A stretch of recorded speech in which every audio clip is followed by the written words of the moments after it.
Okay, so, like, have you ever noticed how even when we're diving into these, like, really new concepts, really cutting-edge stuff, it often feels like we're circling back to these really, really old ideas? Yeah, absolutely. It's like this weird cosmic echo, like we're rediscovering a forgotten language or something. Exactly, and that's what we're going to be exploring today with this idea of Hinduism in the blind spot. It's like we're constantly stumbling upon these ideas, these really profound concepts about like consciousness, reality, the universe stuff that's been central to Hindu thought for centuries, Yeah. but we're often kind of missing the connection. That's like imagine you stumble across this like lost city in the jungle, right? Right. And it's filled with this incredible technology, these amazing buildings, super advanced stuff. But then you realize, oh, wait a minute. People have been living here all along. That's a great analogy. And the article we're diving into today uses these like really interesting case studies to kind of illustrate this blind spot. One that really blew my mind was about this project called Project Unity. Have you heard of Yeah, this? Project Unity, yeah. Mm. It was this whole thing where researchers were basically using AI to try and answer these like really big questions about consciousness, about reality, all that stuff. Right. So you've got these cutting edge AI algorithms like at the forefront of human ingenuity, and they're stumbling upon these insights that have been around for centuries, if not millennia. It's kind of wild. It really is. And it just goes to show like how much we can learn when we start paying attention to these other ways of knowing, these other traditions that have been exploring these concepts for so long. So, like, give me an example. What were some of the aha moments that emerged from this AI experiment, this Project Unity thing? Like, how did those ancient ideas actually show up in the research? Okay, so picture this. The AI, right? It's exploring consciousness. And it starts suggesting that like focused meditation could actually influence reality. Whoa, hold on. That's some next level stuff. Right. But here's the thing. To some people, that might sound totally out there, but in Hinduism, that's like meditation 101. They call it Oh. dhyan, and it's this whole practice that's been like refined and explored for millennia. Wow, so the AI is basically like accidentally stumbling upon this ancient wisdom. Exactly. And it gets even weirder. The AI also started going deep into this thing called quantum consciousness. Okay, now you're just using big words to sound smart. What is quantum consciousness? No, but seriously, it's this idea that consciousness isn't just limited to our own minds, but it's like woven into the very fabric of the universe. Okay, I think I kind of get it. So think of it like this. Imagine this, like infinite web of existence, right? Connecting everything and everyone. And this web, it's not just made of energy or matter, but also consciousness. And guess what? Hinduism has a name for this too. They call it Brahman. So you're telling me that this AI, this thing we built, is basically echoing ideas that have been explored within Hinduism for centuries. Yeah, pretty much. And it makes Yeah. you think, right? Like, what else are we missing when we don't pay attention to these ancient systems of knowledge? Right. It's not like we should just like throw out all of modern science and go live in an ashram or something, but maybe there's a way to like bridge these worlds to learn from both. Absolutely. And, this blind spot thing, it's not just limited to like high-tech stuff like AI. It even pops up in the work of people you might not expect, like Graham Hancock, the guy who writes all those books about ancient mysteries and lost Oh, civilizations. wow. Graham Hancock. Okay. Yeah, I've read some of his stuff. Definitely a fascinating rabbit hole to go down. Totally. But here's the irony. Hancock talks a lot about humanity's amnesia, right? Like we've forgotten huge chunks of our own history. Yeah. But he often seems to overlook the massive amount of historical memory that's been preserved in India's ancient texts. It's like he's so busy looking for lost cities in the jungle that he misses the ancient metropolis that's right there in the library. It's like he's searching for his keys under the lamppost because the light is better there, even though he dropped them somewhere else entirely. Yes, exactly. Like, for instance, Hancock has done tons of research on these ancient cataclysms, right? Yes. Floods, earthquakes, these massive disasters that reshaped the planet. They're a big part of his theories about lost civilizations and stuff. But guess what? Those same events, they're all over Hindu mythology and scriptures too. No way. So he's like piecing together this puzzle, but he's missing some of the most important pieces that have been right there in front of us all along. Precisely. And it gets even more interesting when you look at how Hancock explores this idea of altered states of consciousness. Okay, now you've got my attention. Tell me more. Well, Hancock, he's all about the power of altered states, right? Yeah. He talks about how there's more to reality than what we see in our everyday lives. And he dives into all these different ways to access these other realms, shamanic practices, ancient rituals, psychedelics, all that. Yeah, yeah, he definitely goes deep on that stuff. Totally. But here's the thing, and this is where the blind spot comes in again. He rarely, if ever, connects these concepts to the yogic traditions of Hinduism. You're right. I mean, yoga, with its emphasis on meditation, breath work, ethical living, it's been exploring those realms of consciousness for like forever. Exactly. It's like another example of how this blind spot can like limit our Yeah. understanding. It's not about discrediting Hancock's work or anything, but recognizing that there's this whole other layer, this whole other dimension of exploration that's often overlooked. This whole thing about like altered states and exploring reality, it kind of reminds me of another fascinating case. This was really interesting for anyone into like ancient wisdom and psychedelics. I'm talking about Terence McKenna. Oh, wow. Terence McKenna. Yeah. He was a trip, man. Talk about diving headfirst into the world of like psychedelics, consciousness, and all that. His ideas were definitely out there. Totally. McKenna, he was a real psychonaut, a lecturer, a writer, just this explorer of consciousness who wasn't afraid to go, like way out there.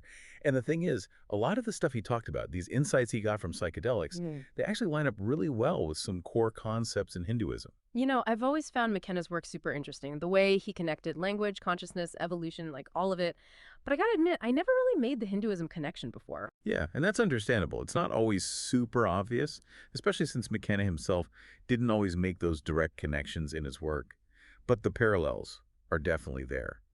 And it gets even more interesting when you realize that McKenna spent years in India, immersing himself in the culture, hanging out with spiritual teachers, really experiencing those traditions firsthand. So it's not like he was just like theorizing from afar. He was there living it. Exactly. And still, even with all that immersion, it feels like he maybe missed how much his own ideas resonated with, like core Hindu philosophies. It's another example of Hinduism in the blind spot.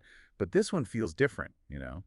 Kind of poignant because he was so close to bridging those two worlds. Okay, now you got to give me some examples. What were some of these almost connections? What kind of parallels are we talking about here? Okay, so one of McKenna's big ideas was this concept of logos. He described it as this like primordial creative force behind the universe, something connected to language, consciousness, the whole shebang. Did that sound familiar at all? It does, actually. It's like you're describing Shabda Brahman, right? You can go. Shabda Brahman basically translates to the universe created through sound or cosmic sound. It's the idea that the universe didn't start from silence, but from a vibration, a sound, this primordial utterance that got everything going. So you're saying McKenna and all his psychedelic explorations stumbled upon a concept that's been central to Hinduism for, like, who knows how long. Pretty much. And it makes you wonder, what else is out there? What other connections are we I missing? know, it's kind of mind-blowing. Right. And there's more. McKenna also talked about how language doesn't just describe reality, but actually shapes it. Like by changing the way we speak, the stories we can actually influence the world around us. Oh, I love that. That's such a cool idea. It is. And it's not a new idea either. It's Yeah. deeply ingrained in Hindu thought, especially in the concept of mantras. Oh, right. Mantras, those sacred sounds and phrases that are supposed to have power when you repeat them. Exactly. The idea is that these specific sounds, these vibrations, they can actually affect our consciousness, our energy, even reality itself, like sonic alchemy or something. It's amazing how these ancient practices and ideas keep popping up in modern contexts, often in these totally unexpected ways. I know. It's like we're rediscovering these ancient threads of wisdom and weaving them back into like the fabric of human understanding. It's beautiful, really. It is. Yeah. That's why these conversations are so important. Yeah. Shining a light on these blind spots. It's not about calling anyone out, but about broadening our understanding, recognizing the richness of human knowledge, like across cultures and time. Okay, so we've covered a lot: AI, ancient mysteries, psychedelics.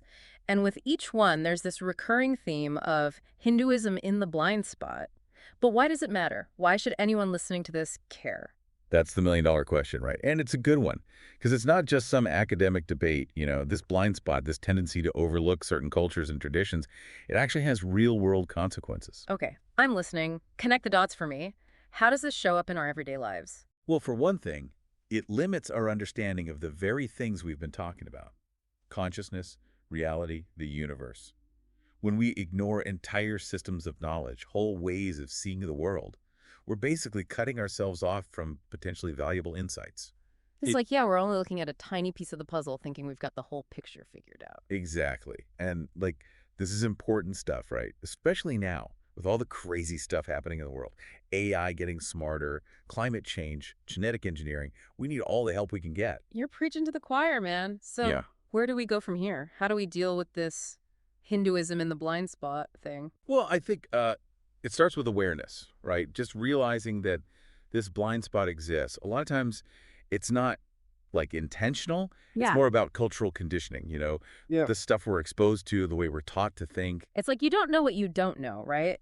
But once you know it, it opens up a whole new world. Totally. And once you see the blind spot, you can start like questioning things, Yeah. your own biases, the stuff you thought you knew.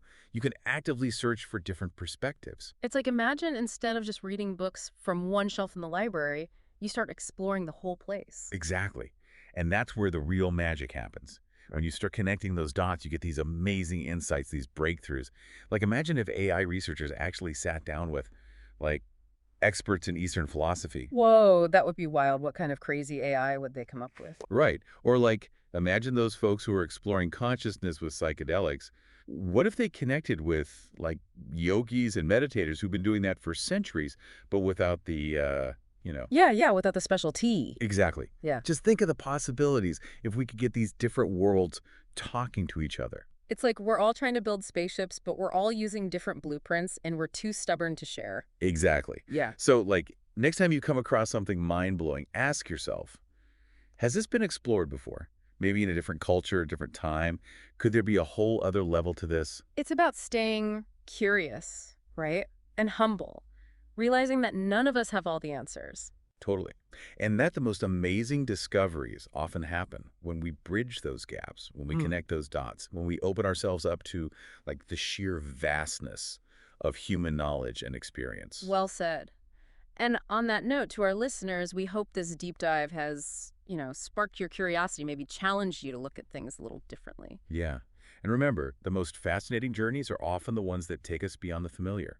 Keep exploring, keep asking questions, and keep connecting those dots. You never know what you might find. That's all for this deep dive. See you next time.